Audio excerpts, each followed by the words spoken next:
1, 2,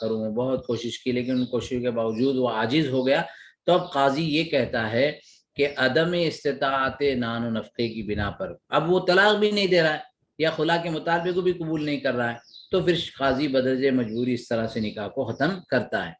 اسی طریقے سے شوہر استطاعت کے باوجود نفقہ نہ دیتا ہو، ایک تو یہ کہ دینے کی طاقت ہی نہیں رکھتا، اور دوسرا دینے کی طاقت تو رکھتا ہے لیکن جان بوجھ کر نہیں دے رہا ہے، تو یہ بھی ایک سبب ہے۔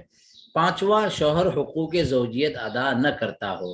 یعنی حق زوجیت سے بالکل محروم ہو، جس کی تفصیلات مزید آگے آ رہی ہے، یا ہوتے ہوئے بھی وہ حق زوجیت ادا نہیں کرتا، کچھ بات ہو گئی، کچھ جھگڑا ہو گیا اور بیوی سے اتنی ناراضگی کہ بالکل اس کی طرف توجہ نہیں دیتا۔ پانچواں، شوہر کا آلے تناسل مکمل طور پر ضائع ہو چکا ہو یا کچھ حصہ ایسا ضائع ہو چکا ہو کہ وہ استطاعت کے اب قابل نہ ہو کہ ازدواجی تعلقات کو قائم رکھ سکے، تو ایسے شوہر سے بھی جو ہے نکاح کو قاضی فسخ کرتے ہیں۔ آٹھویں نمبر پر ہے شوہر پاگل ہو، ذہنی طور پر مجنون ہو گیا ہو، یا تو کوئی عذر پیش آیا ہو، کبھی دواؤں کی وجہ سے، کبھی کسی اور وجہ سے ایسی کوئی صورت پیش آ جاتی ہے۔ اب مجنون شوہر کے ساتھ بیوی کو مجبور کر کے رکھنا اس کی شریعت مجبوری نہیں کہتی، تو اس صورت میں قاضی جو ہے سارے حالات کو دیکھ کر پھر اس کا فیصلہ لے سکتا ہے۔ نواں ہے کہ ایسے مرض میں مبتلا ہو جیسے جزام ہے، برس ہے، بہت سارے ایسے مرض ہوتے ہیں جس مرض میں ایک ساتھ رہنا بہت مشکل ہے، وہ مرض کا ایک سے دوسری طرف منتقل ہونے کے بھی بہت زیادہ امکانات ہیں، تو پھر اس وقت بھی عورت کو مجبور نہیں کیا جائے گا۔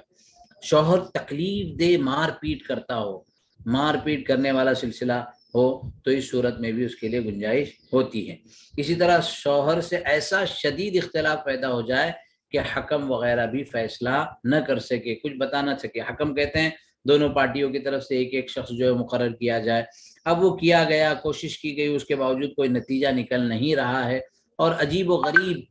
مسئلہ بنا ہوا ہے، یہاں بھی نہیں وہاں بھی نہیں، تو قاضی اس صورت میں اپنے اختیارات کو استعمال کر کے اس معاملے کو ختم کرنے کی کوشش کرتا ہے۔ بنیادی طور پر یہ سمجھنا چاہیے کہ ازدواجی زندگی کا مقصد سکون، چین، اطمینان، عافیت، راحت، محبت، سہولت، ایک دوسرے کا آپس کا بہترین ربط، یہ مقصد ہے۔ اب اس مقصد سے ہٹ کر بلا مقصد اس رابطے کو، بلا مقصد اس زندگی کو اجیرن بنا کر، مشکل بنا کر رکھنا شریعت اس کی اجازت نہیں دیتی۔ کہا عاشروہن بالمعروف،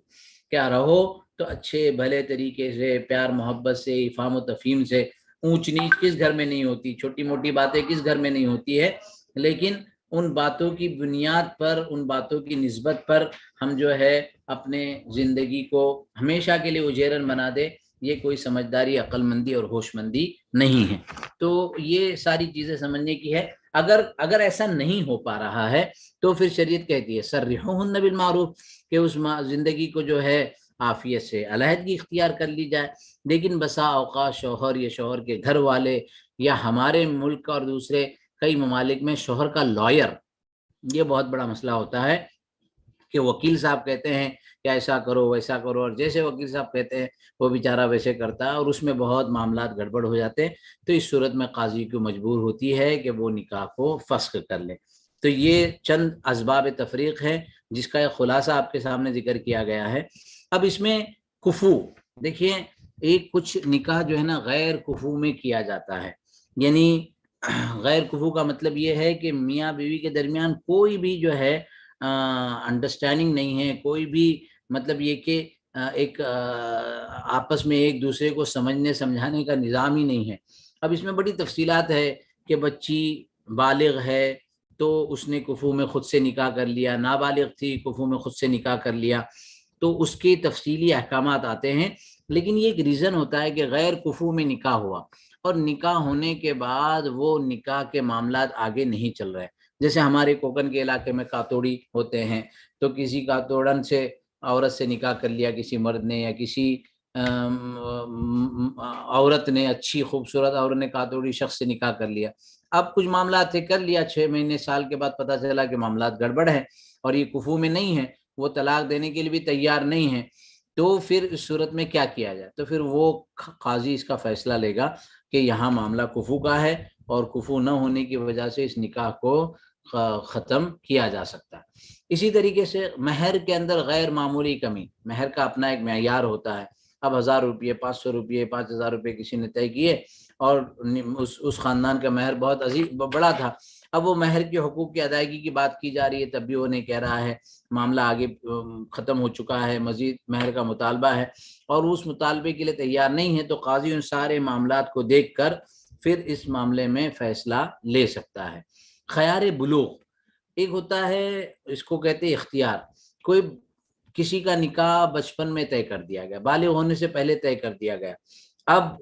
طے ہو گیا، یا یہ کہ بچپن میں 6 سال کی عمر تھی، 5 سال کی عمر تھی، دونوں کا نکاح کروا دیا گیا، اب کروا دیا گیا، لوگ تو سمجھ رہے ہیں دونوں میاں بیوی ہیں، تعلقات تو نہیں ہوتے اس زمانے میں، لیکن شعور آنے کے بعد یہ ہوتا ہے کہ بھائی ہم کو یہ نکاح ختم کرنا، اب شوہر نکاح ختم کرنے کے لیے رضامند نہیں ہے، تو کیا کیا جائے گا؟ تو یہاں تو ولی کو بھی اختیار ہوتا ہے کہ وہ اس نکاح کو ختم کر دے، فسخ کر دے، اور قاضی کو تو بہرحال اختیار ہوگا۔ اسی طریقے سے شوہر کا حقوق زوجیت ادا نہ کرنا، جس کا میں نے تفصیل کیا، شوہر کا وطی پر، یعنی میاں بیوی کے زوجین کے جو تعلقات ہوتے ہیں ان تعلقات پر قادر نہ ہونا، یہ ایک شرط ہے جس کو میں نے پہلے ذکر کیا۔ شوہر کا جذام، برس یا اس جیسی کسی بیماری کے اندر مبتلا ہونا، تو یہ مرض بھی جو ہے وہ فسخ نکاح کا سبب بن سکتا ہے۔ شوہر کا مجنون ہونا، ذہنی طور پر قابو سے باہر ہو جانا، تو یہ بھی ایک سبب بن سکتا ہے۔ شوہر کا مفقود الخبر ہونا، جیسے میں نے ذکر کیا کہ کسی ملک میں چلا جانا، یا پھر ملک میں تو نہیں گیا ہے لیکن وہ بالکل رابطے سے باہر ہے، بالکل رابطہ نہیں کرتا ہے، نہ ہاں کہتا ہے نہ کہتا ہے، نہ آنا چاہتا ہے، نہ حقوق ادا کرنا چاہتا ہے، نہ طلاق دینا چاہتا ہے، تو اس صورت میں مسائل فسخ نکاح کی طرف جاتے ہیں۔ شوہر کا غائب غیر مفقود ہونا، یعنی غائب تو ہے لیکن مفقود نہیں ہے، پتہ ہے کہ وہ جو ہے نا افریقہ میں رہتا ہے، یا یہ کہ دبئی میں رہتا ہے اور اپنی زندگی میں مست ہے، تو یہ مسنگ ہے، یعنی حاضر نہیں ہے، دور ہے، لیکن مفقود بھی نہیں ہے، تو ایسی بھی صورت میں فسخ نکاح کی گنجائش بنتی ہے۔ اسی طریقے سے شوہر کا استطاعت کے باوجود نفقہ ادا نہ کرنا، حق کے مسئولیت ہے اس کو پورا نہ کرنا۔ اسی طریقے سے شوہر کا ادائیگی نفقہ سے عاجز ہونا، اختیاری نہیں، طاقت ہی نہیں ہے کہ وہ گھریلو ضرورتوں کو پورا کر سکے۔ شوہر کا مار پیٹ کرنا، جس کا بھی میں نے تفصیل سے ذکر کیا، تو یہ سخت مار پیٹ بھی اس سلسلے کے اندر ایک حکم بنتی ہے۔ اسی طریقے سے شوہر میں شقاق کا پایا جانا، شقاق کہتے ہیں یعنی یہ کہ معاملے کی طرف کبھی بھی اتفاق کی طرف نہ آئے، ہر معاملے میں ذہنی طور پر ٹارچر کرے، جیسے مارنا جو ہے وہ فزیکل ٹارچر ہوتا ہے، اسی طریقے سے ایک ایموشنل ٹارچر آج کل جو جملہ بہت مقبول اور مشہور ہے،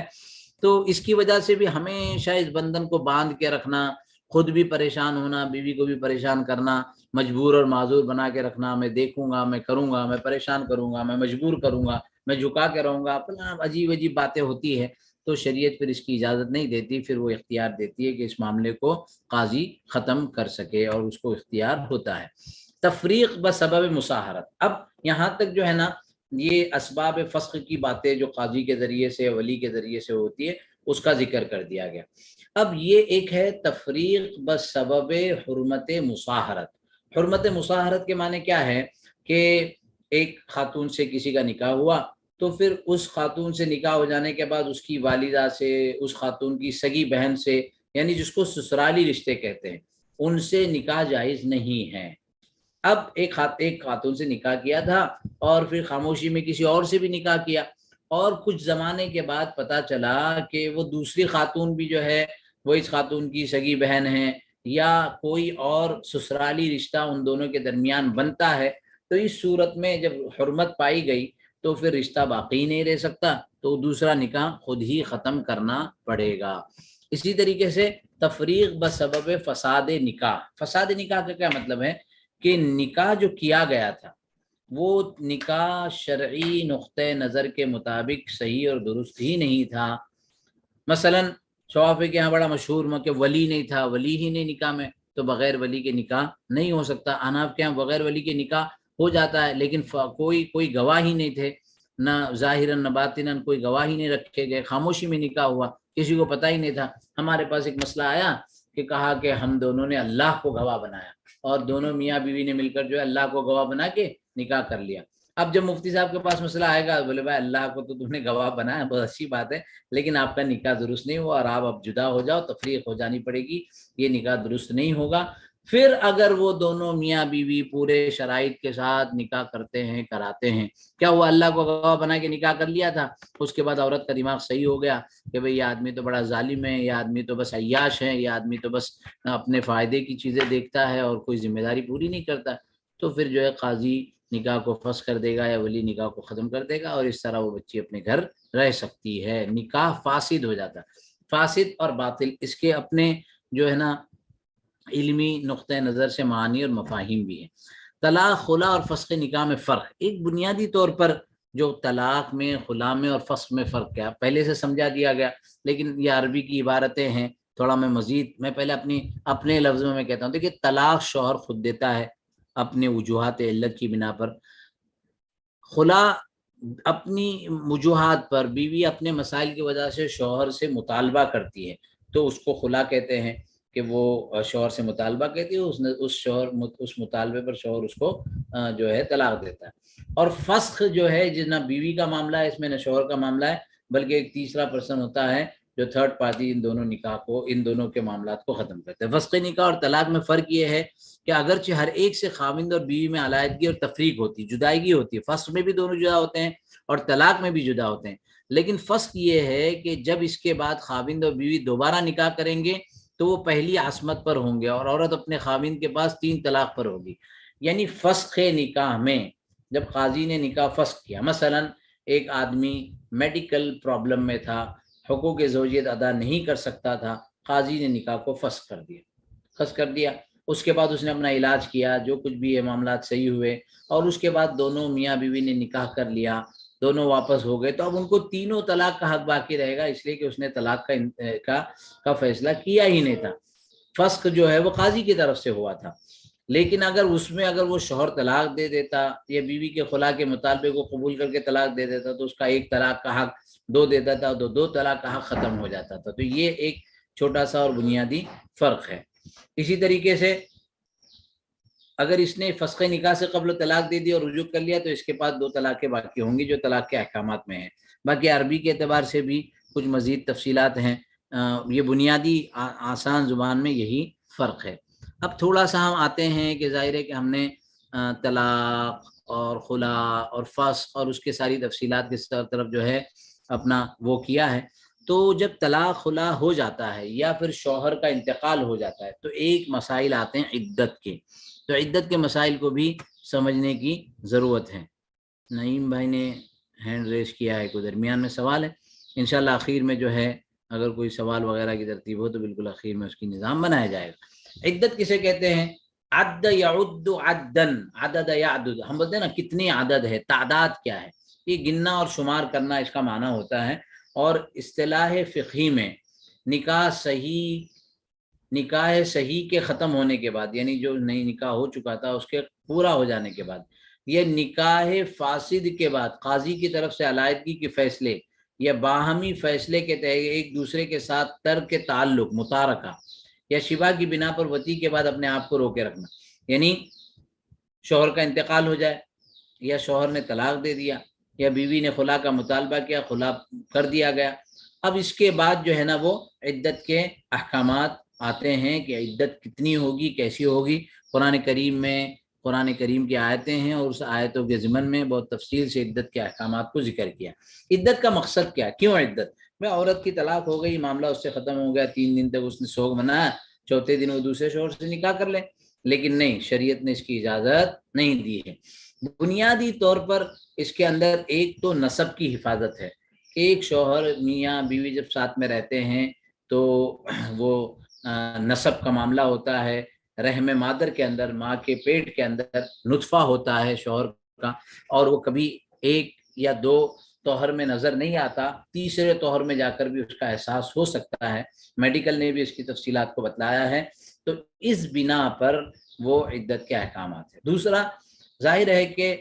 دنیا کی کوئی بھی خاتون ہو، کوئی بھی مرد ہو، طلاق ایک ایسا مسئلہ ہے جس کی وجہ سے طبیعت پر بار پڑتا ہے، بہت دشمنیاں تھی، بہت غصہ تھا، بہت ناراضگی تھی، لیکن اس کے باوجود طلاق کی وجہ سے طبیعت پر ایک احساس پیدا ہوتا ہے اور اس احساس کو ذہن سے فرو ہونے کے لیے ٹائم لگتا ہے، یا پھر شوہر کا انتقال ہو جائے تو انتقال ہونے کی صورت میں تو مزید یہ امر اور مزید یہ بات پیدا ہوتی ہے، اور اس پیدا ہونے کے کو مسئلے کو ختم کرنے کے لیے ضرورت پڑتی ہے۔ تو یہ جو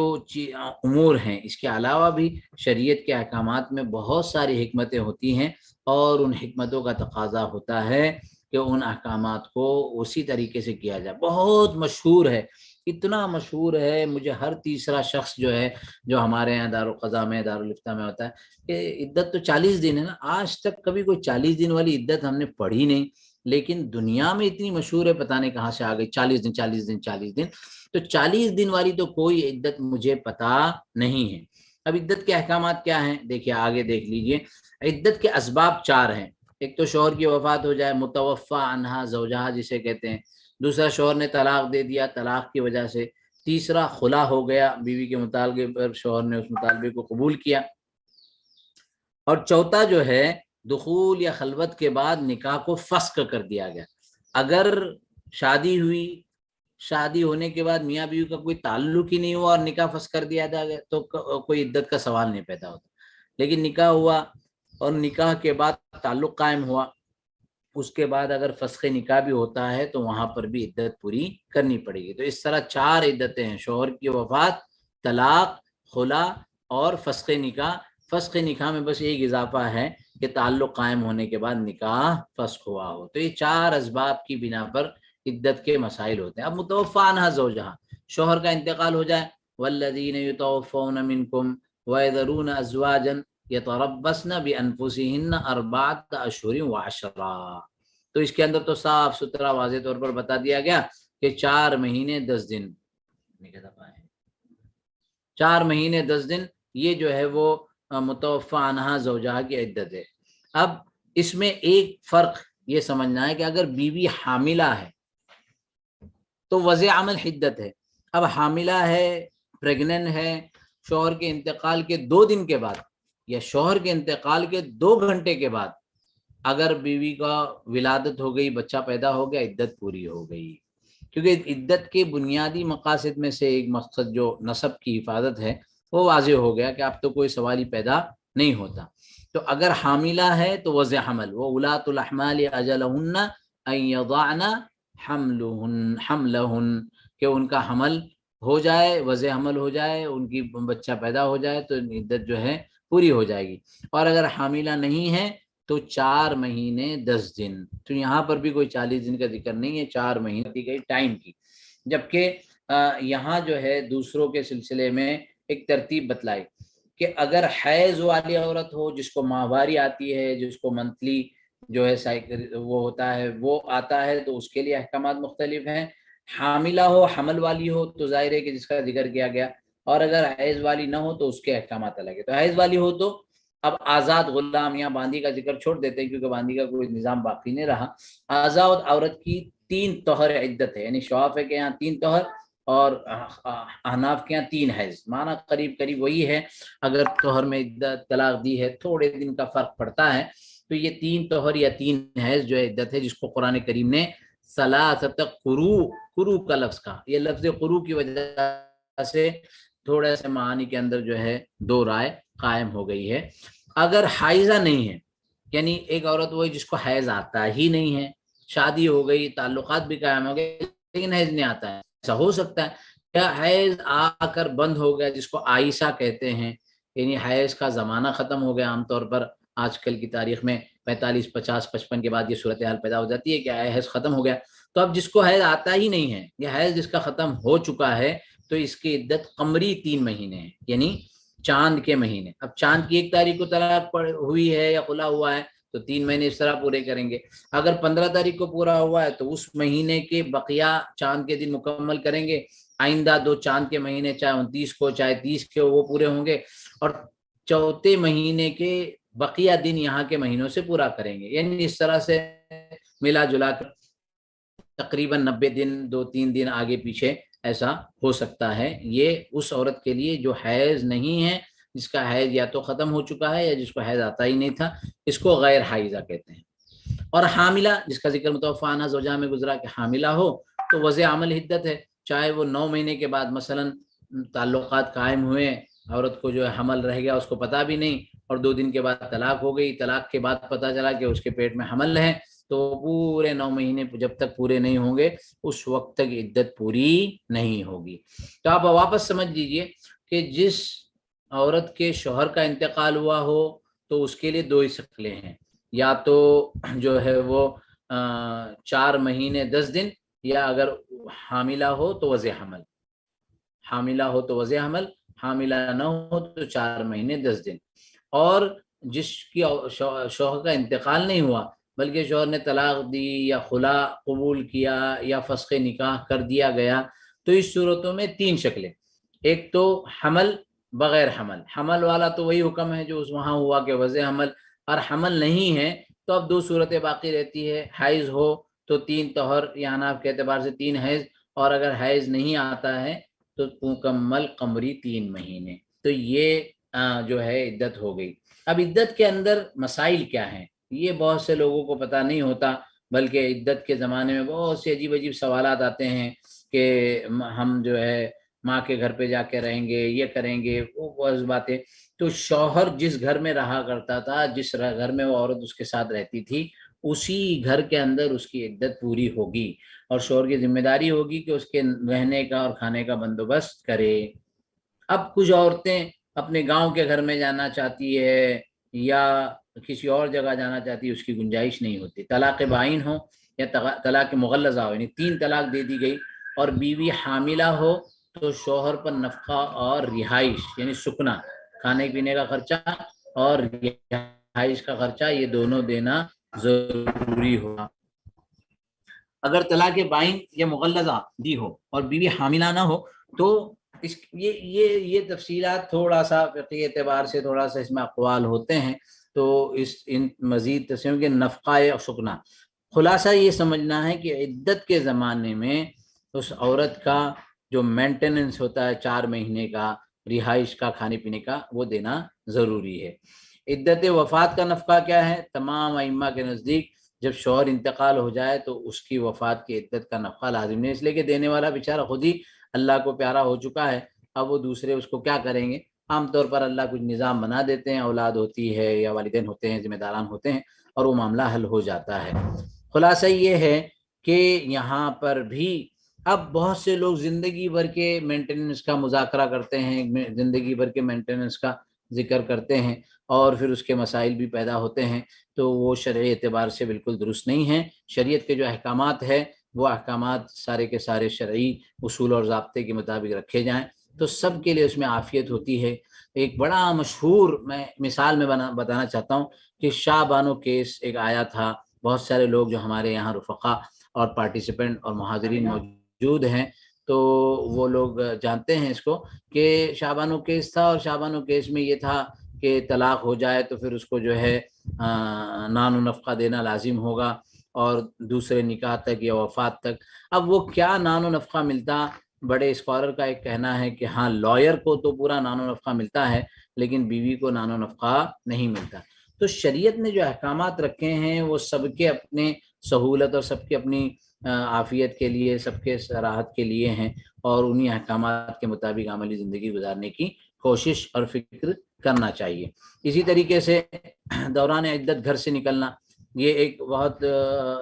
ایسا مسئلہ ہے جس کو سمجھنے سمجھانے کی ضرورت ہوتی ہے کہ عدت کے دوران بغیر کسی عذر شرعی کے گھر سے نکلنا جائز نہیں ہے۔ ہاں شرعی عذر ہو تو پھر ایک الگ مسئلہ ہے۔ اب عذر شرعی کس کو کہیں گے؟ بہت زیادہ بیماری ہے، ڈاکٹر کے پاس جانا، اب چھوٹا سا سر میں درد ہے،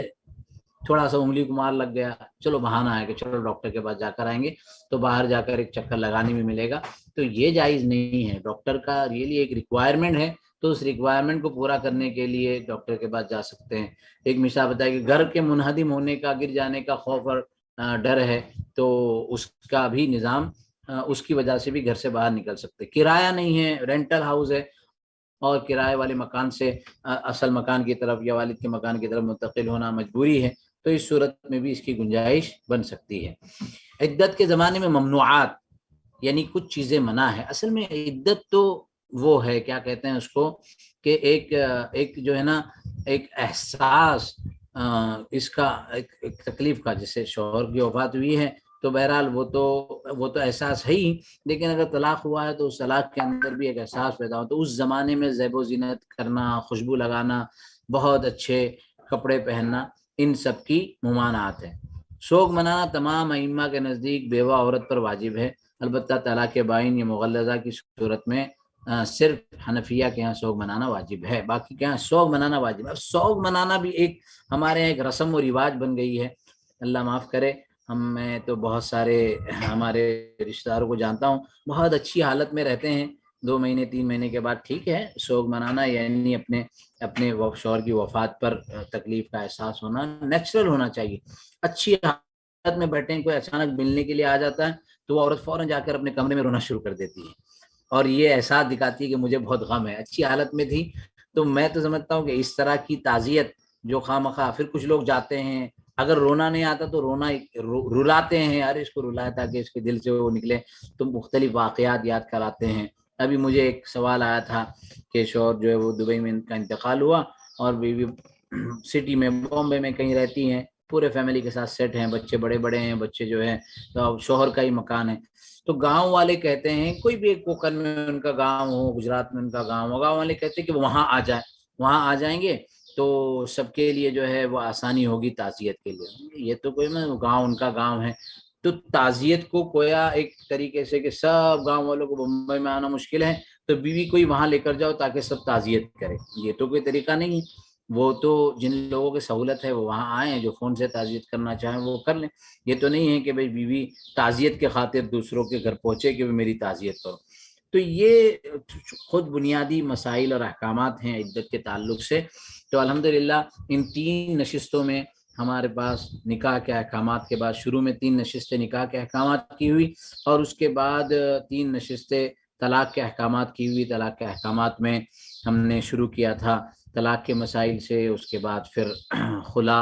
اور فسخ نکاح کے مسائل، پھر اسباب تفریقات ذکر کیے گئے اور اس کے ساتھ ساتھ میں عدت کے احکامات ذکر کیے گئے. لیکن بارہا اس کا مذاکرہ ہوتا ہے کہ یہ ایک 1 آور کا ایک سیشن ہے اور کبھی کبھار کچھ کمی بیشی اس میں ہوتی ہے. اس میں ایک اوور ویو ہم مذاکرہ کرتے ہیں. تفصیلی احکامات تو بہرحال بہت دقیق ہیں اور بہت، جس میں کتاب النکاح، کتاب الطلاق، کتاب الخلا، کتاب العدت مکمل چیپٹرز ہیں، حدیث کی کتاب میں بھی، فقہ کی کتاب میں بھی. تو کوئی بھی فیصلہ انڈیویجول لینے سے پہلے کوئی اسکالر سے اس طرح کے مسائل میں کوآرڈینیٹ کرنا چاہیے اور کمیونیکیٹ کرنا چاہیے تاکہ ان مسائل کو بہتر طریقے سے حل کیا جائے. اللہ تبارک و تعالی جتنے ہمارے دوست یہاں نکاح والے ہیں، اس ازدواجی زندگی کے ساتھ ہیں، اللہ ان کی ازدواجی زندگی کو خیر، عافیت، سکون اور راحت برکتوں والی بنائے. اور جن کے نکاح ابھی باقی ہیں اللہ تبارک و تعالی ان سب کے لیے بہت بہترین، بہت اچھا رشتہ، ایسا جو ایک دوسرے کی آنکھوں کی ٹھنڈک بنے. جب بیوی اپنے شوہر کو دیکھے تو اس کی آنکھوں کو سرور ملے، جب شوہر اپنے